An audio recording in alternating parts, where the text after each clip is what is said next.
Blue zones. Are they fact or are they fiction?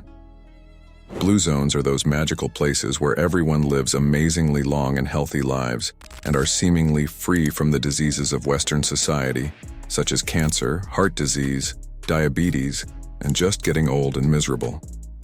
It seems the blue zones have been portrayed as mystical places in the world where everyone is in great health and lives to well over 100 years of age, and eventually drops dead without suffering many years of illness and poor health. Well, that is what has been portrayed by those who coined the term blue zones and have made lots of money selling the hype related to these magical places. But is there any substance behind these claims that the blue zones are unlike any other places on Earth, and somehow the people that live there are immune to getting old and disease? Well, in this video, we will examine some of the myths around the blue zones that will shed more light on this subject. The blue zones, identified by National Geographic fellow Dan Buettner, include Okinawa in Japan, Sardinia in Italy, Nicoya in Costa Rica, Icaria in Greece, and Loma Linda in California. However, several myths and misconceptions surround these zones. Here are 7 things they didn't tell you about the blue zones. Diet myths. The common dietary thread across the blue zones is a primarily plant-based diet with a focus on whole, unprocessed foods. This is not to say that everyone is strictly vegetarian or vegan, but their diets are overwhelmingly 95 to 100% plant-focused. The key components of this diet are legumes, whole grains, vegetables, fruits, nuts and seeds, olive oil, and some fish for those living near the sea. However, this is not true. This is a myth. There is evidence to support the statement that Okinawans historically consumed more meat than other parts of Japan, especially pork. A study published in the journal Longevity and Diet in Okinawa, Japan, The Past, Present, and Future, mentions that in 1979, after years of westernization, pork consumption per person per year in Okinawa was 7.9 kilo, exceeding the Japanese national average by about 50%. Another study published in the same journal states that in 1988, the daily meat intake of Okinawans was about 90 grams, which was approximately 20% higher than the national average in Japan. Traditional Okinawan dishes like rafute, braised pork belly, and mimiga, or pig's ear, are evidence of their preference for pork. The Okinawan tradition of eating every part of the pig, including organs and skin, which are rich in nutrients, might have contributed to their overall health despite higher meat consumption. So this dispels the myth that blue zone diets are mostly plant-based diets. The role of genetics in the longevity of people living in blue zones. In blue zone studies, lifestyle factors are promoted as being the main causes of the longevity of the inhabitants there. However, the genetic predisposition of populations in these regions significantly influences longevity. For instance, the inhabitants of Sardinia and Okinawa possess unique genetic traits that contribute to their long lifespan. These genetic factors often get overshadowed by the focus on lifestyle habits. The influence of genetics cannot be underestimated and discounted, and is a significant factor contributing to the longevity of people in these zones. 3. Cherry-picked data. The concept of blue zones originated from studies that focused on specific regions with exceptionally high longevity rates. This cherry-picked data doesn't represent the worldwide picture of aging and health, neglecting areas where people also live long lives but don't fit the blue zone criteria. While many long-lived populations eat whole, unprocessed foods, specific diets can vary significantly. There are long-lived cultures in the world that eat more meat or dairy than the blue zone's diet, which is portrayed as mostly vegetarian. For example, Hong Kong boasts one of the world's highest life expectancies, with a significant number of centenarians despite having a high per capita meat consumption.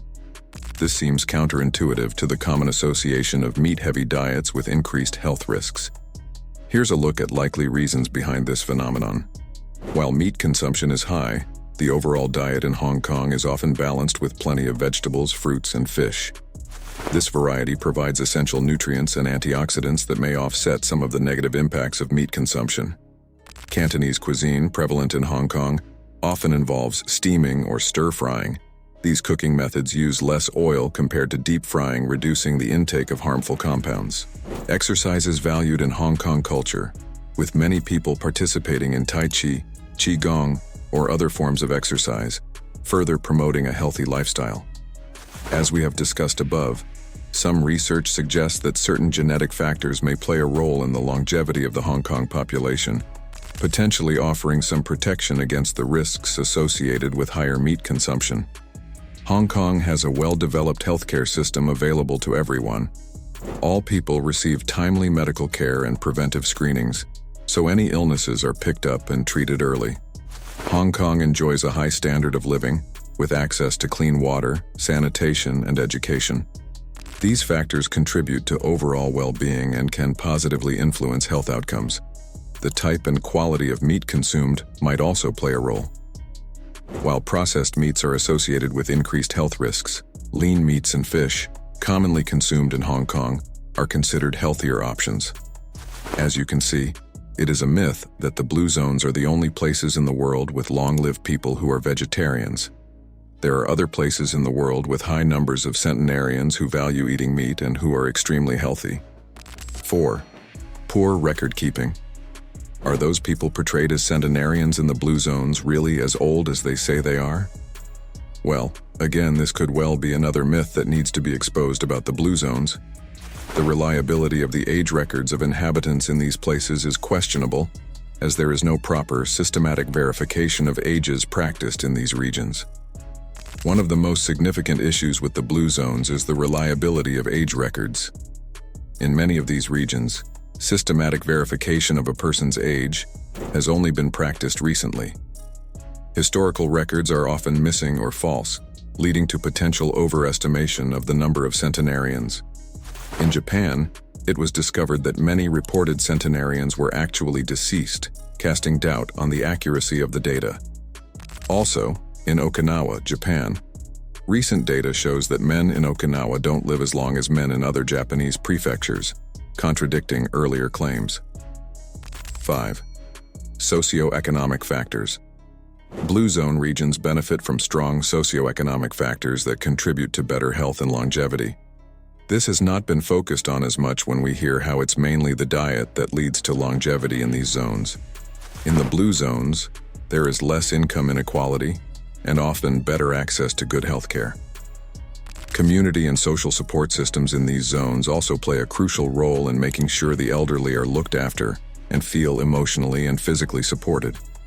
Again, this could be a very important factor in contributing to the wellness and longevity in these populations. 6.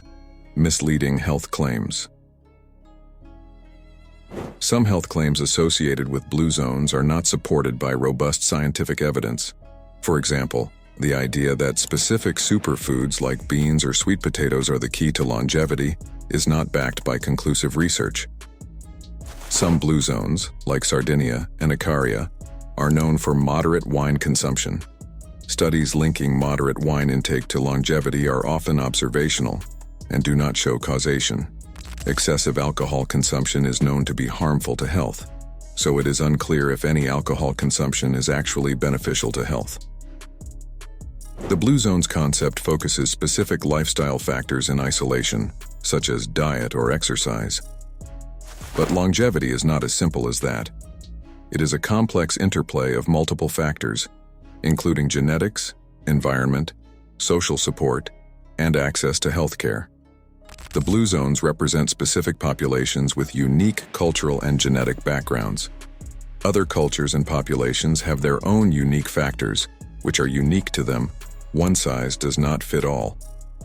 While some studies have investigated the blue zones, not all of them meet rigorous scientific standards. More research is needed to confirm and refine the findings. 7. Commercialization and Hype. The blue zones concept has been over-commercialized with books, documentaries, and products marketed to those seeking the secrets of longevity. It seems that the motive behind the development of the blue zones products has been of a marketing campaign rather than actually portraying scientific facts. As a result, the complex nature of longevity research is lost in the hype. and very little can be gained from the nature of the myth that is the blue zones. In conclusion, the blue zones have been overhyped and marketed, and we need to look deeper in order to better appreciate the nature of true health and longevity. The answers to living to be a centenarian or beyond will vary depending on your genetic background, where you have grown up, your social and family support network, your diet, your overall health, your fitness levels, and your outlook on life. Longevity isn't a one-size-fits-all approach. Many factors influence your health and wellness. If you have enjoyed this video, please hit the like button and subscribe to our channel.